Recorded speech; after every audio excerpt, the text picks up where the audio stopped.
जी नमस्कार, स्वागत है आप सभी का हमारे चैनल सीटेट अधिगम में।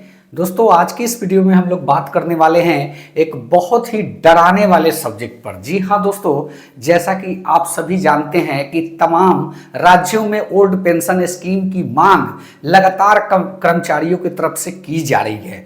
ऐसे में एक बहुत बड़ा स्टेटमेंट आता है पीएमओ के आर्थिक सलाहकार परिषद के तरफ से कि अगर 2030 तक ओल्ड पेंशन स्कीम में संशोधन न लाया गया या फिर एक नए पेंशन स्कीम के तहत कार्य को नहीं किया गया तो कहीं ना कहीं एक भयानक संकेत फ्यूचर में देखने को मिल सकता है और यहां तक कि राज्य दिवालिया भी घोषित हो सकते हैं।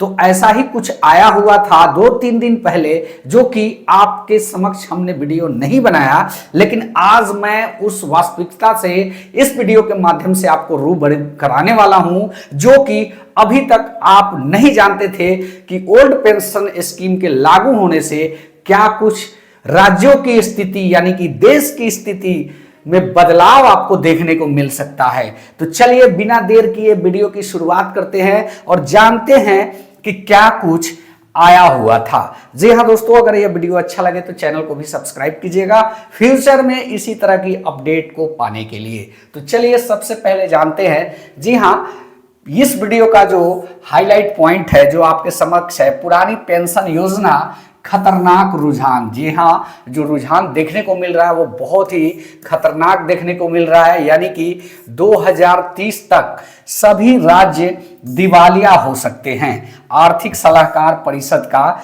ये स्टेटमेंट आया हुआ है। तो चलिए जानते हैं क्या कुछ आया हुआ था जो कि अभी तक आप लोग नहीं जानते हैं। दोस्तों, आप लोग के स्क्रीन पे दिख रहा होगा कि जो स्टेटमेंट आया था पुरानी पेंशन से राज्य 2030 तक हो सकते हैं दिवालिया। ये स्टेटमेंट कहां से आया था? पीएम आर्थिक सलाहकार परिषद के अध्यक्ष डॉक्टर देव राय बोले थे। यह बहुत ही खतरनाक रुझान है। तो यहां पे आपको देखने को मिलेगा कि नई दिल्ली पुरानी पेंशन व्यवस्था को लेकर एक बड़ा बयान सामने आया है।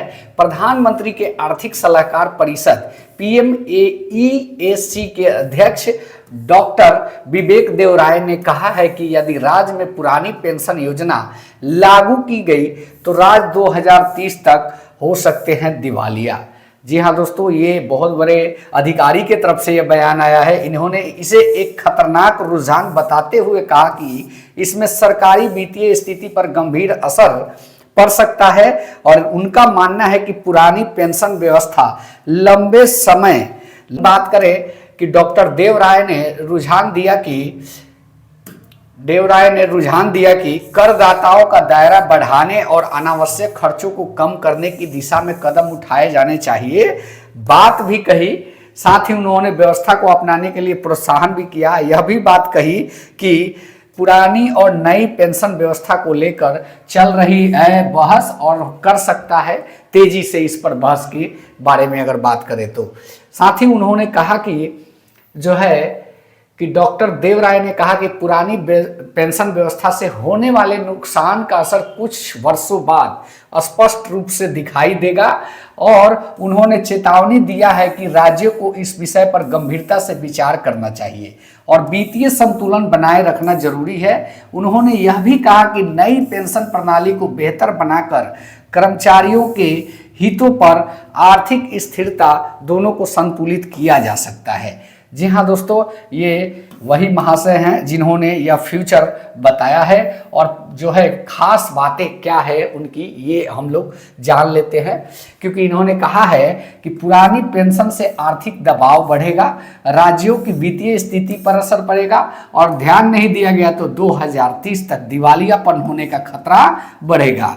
नई पेंशन को मजबूत करने की जरूरत है और साथ ही नई व्यवस्था को अपनाने वाले के लिए भी प्रोत्साहन देनी चाहिए। इनका स्टेटमेंट सीधा सीधा था कि ओपीएस की जो मांग लोग कर रहे हैं उसमें कहीं ना कहीं राज्यों को खतरा है और इसका एक ही विकल्प है जो है कि नई पेंशन स्कीम पर जो है और बेहतर करने की बात होनी चाहिए और इस पर डिस्कस होकर मजबूती के ढंग से मजबूती रूप से लागू किया जा सके, नहीं तो राज्यों पर दिवालियापन का खतरा सताएगा। तो कहीं ना कहीं ये स्टेटमेंट एक बहुत ही डरावनी रुझान है सभी राज्यों के लिए। तो देखते हैं कि जिन कर्मचारियों की तरफ से ओपीएस की मांग की जा रही है, क्या उनके साथ एक प्रकार का मीटिंग का आयोजन करके इस निर्णय तक पहुंचा जा सकता है, क्योंकि राज्य की भलाई राज्य की हित और देश की भलाई देश की हित, इस विचारधारा से अगर काम होती है तो एनपीएस लागू हो सकता है। अगर बात नहीं बनी तो एक भयानक परिणाम की तरफ हम लोग बढ़ सकते हैं। जी हाँ दोस्तों, इस वीडियो में इतना ही। यह वीडियो अच्छा लगा हो चैनल को सब्सक्राइब करें। मिलते हैं नेक्स्ट वीडियो में। धन्यवाद। जय हिंद, वंदे मातरम।